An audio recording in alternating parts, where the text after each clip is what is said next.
imprese hanno bisogno di voi, il mondo ha bisogno di voi, per cui pensate a quanto importanti siete per tutti. Siete una merce rara e quindi va coltivata così come meritate.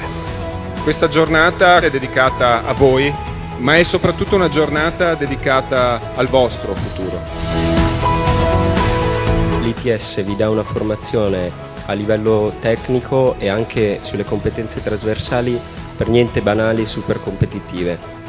Io credo che questo approccio misto sia stata la chiave che ha permesso di andare oltre e di dimostrare anche in poco tempo il nostro valore. Il punto è come funziona il nostro cervello e cosa siamo in grado di fare. Chi gode di fiducia fa succedere le cose più in fretta di chi non la gode. Se vi impegnate e siete veramente voi stessi, nulla è impossibile.